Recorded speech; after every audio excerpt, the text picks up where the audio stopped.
Today we're gonna find out with our ice cannon, AKA Big Bertha, which class 4 impact resistant shingle truly is the best. So the point of today is actually to test different class 4 impact resistant shingles. Not all of them are created equally. They pass the class 4 test, but that's all we really know. Which one actually sustains better in larger hail, we're gonna find out today. Whoever comes out with the best holding up sustainable class 4 impact resistant shingle is who Red Oak is gonna sell.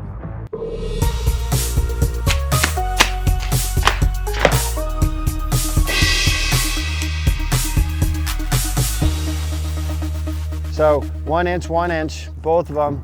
The matting on the back completely tore this one. This was the second one. 1 inch hail. This is real simulated actual hail, not metal ball bearing. Even if it didn't damage this right here, if we didn't know on this, no insurance adjuster is gonna take up every single shingle to see if the back actually tore or not. Nah, if they see this, they're gonna be like, yeah, that's we need to buy them a new roof.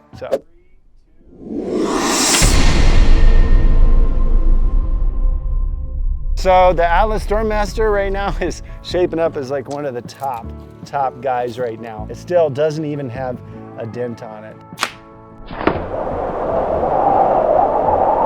It did a dent, but the granules look like they're in pretty good shape. Yeah, it looks like it hit the granules. Maybe a slight tear right there, right where my tip of my fingernail is there.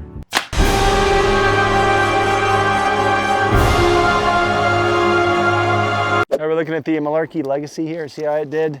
You can see where the laser is and where our 1 inch ended up. I mean, very, very minor scratching, if any, and that may just be wet coming down, but yeah, it's a little bit of just very little granular loss. We look on the back side here and nothing. No penetration. If it looks bad, the problem is every insurance adjuster is not going to check behind the mat on every hit to see if it actually broke the matting behind it. They're just going to see all kinds of indentations and bruises and just pay for the roof. So it does matter if it looks visually beat up on the outside versus actually not having any broken seal on the inside of the shingle on the underlayment side. Definitely have an indentation here. Just pulled off the ice from here. You can definitely see where it went in. Still didn't break the matting, so that's good. It would not cause a leak. We're gonna come back and look at these guys and see if the granules are just coming off everywhere still. Insurance adjusters still pay for it. 3, 2, 1. Okay. Second shot in the F-wave. It did put a dent in it, you can see. But again, it's gonna be the proof's in the pudding underneath it. So here's the dent, which is self-healing, by the way. It'll warm up and then it'll actually pop back to that shape. Shot analysis on the Owens Coring Duration Flex 1.5 inch hail.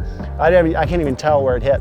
There's no mark, absolutely no mark at all. And then underneath, nope, nothing, not a scratch. Owens Coring Duration Flex. Owens Corning, damage assessment, 1.5 inch hail, 45 PSI. Initial assessment. Yeah, it looks like there might be a little bit of a bruise going on right there. So this right here, it did pass. Duration, OC, duration storm. It's so weird because the 1 inch, you know what I mean?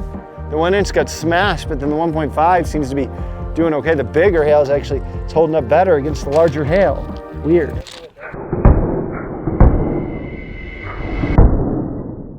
It's weird to see this because it's actually pulled the shingle back out away from it.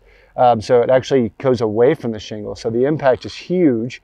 There's our 34 shot, 1.5 inch hail. And you can see there's a huge rip from here all the way along. So that is, I would say, a 3 inch rip plus a sideways tear as well. So definitely a lot of damage going on with this particular shingle. So did not pass at all. These are the big guys. 2 inch. It's actually a 2.3 inch, but we got to melt it down so it fits in the barrel to 2 inch diameter. So we're finally moving on to the 2 inch. So the idea is, yeah, we should be able to break everything, every shingle with this. So it'll be interesting to find out what really can withstand hail damage.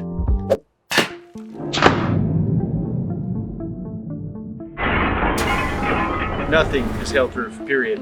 And we were pushing it up. So the larger the mass, the more PSI we need to get it up to velocity. So we brought it up to 75 PSI for a 2 inch hailstone.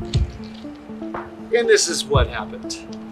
This thing went through the shingle into the decking behind it absolutely failed. So if you look,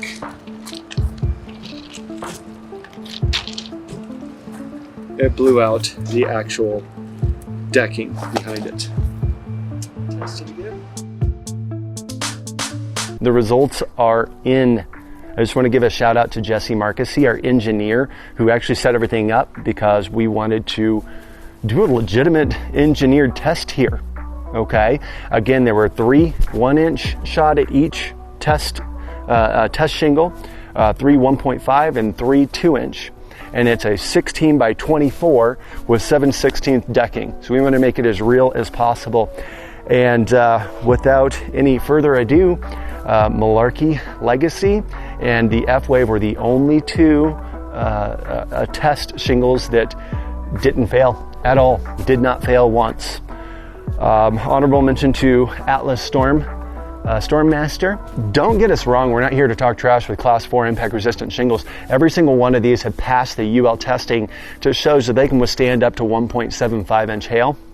We just wanted to push it and see really where things are at. So if you have a chance to get a Class 4 impact resistant shingle, do it. It makes sense. You're most likely going to have to not file a claim next time a hailstorm comes through. They really do their job. But we wanted to find out which one really was the toughest. So again, take your discount if your contractor's offering a Class 4 impact resistant shingle and run with it, okay? But for us at Red Oak, we're promoting the Malarkey Legacy and the F-Wave. The F-Wave is the first shingle of its kind. It's actually it's almost like rubber. It's like your memory pillow, okay? Think how it has memory and it goes back to its shape. It'll actually take a dent and then the sun will warm it up and then it'll go back to its normal shape. It's the first shingle ever that has a hail warranty. For 5 years, they'll cover up to 2.5 inch hail. If that 2.5 inch hail damages your roof, if it's an F-Wave, they will pay for the labor and the material to come back and take it off and install a new roof. It's the first time ever this has ever been done. And I love the way that they're going. It's also 100% recyclable. So we can recycle those materials and get them completely back into more F-Wave materials. And last but not least, Malarkey is the only shingle manufacturer. I don't know how I'd say only nowadays. I hope someone else is stepping up to the plate, but 5 to 6% of their materials are recycled products. So if you're a standard size roof, that's going to be same as 5 tires, not going into a landfill, and 300 milk jug cartons. That's the amount of plastics that they use in their materials to make their matting. So again, if you get a chance to go with the Class 4, go with the Class 4. But after our test, we found that Malarkey Legacy by far is really up there. And then F-Wave is a different class of shingles, okay? It's almost double the price an F-Wave. For those that have a presidential or designer shingle already and you got damaged with hail, then the jump to upgrade to that F-Wave is not going to be that much. Maybe a few $1,000s to upgrade you to where it needs to be. If you have a standard roof, the upgrade price to go with a regular like Class 4 Legacy isn't that much. It's definitely worth it. There's definitely a bigger jump to go with an F-Wave. But if you have a concrete tile, standing seam, a stone-coated steel roof, any of those roofing systems, it really makes sense to look into F-Wave. It's a fantastic product. It's sustainable. And this is the future, guys. If you guys have any questions at all, please put your comments down below. We're happy to talk with you guys and see how we can become better. We want to do more of these tests with Big Bertha, the Ice Cannon, and see what else we want to test. We want to test different shingles, of course, but we also want to test windows, gutters. There's a lot of different things that we can do. So let us know what you're thinking. What should we test next? And we're happy to oblige. Jeff with Red Oak. Let's do it right.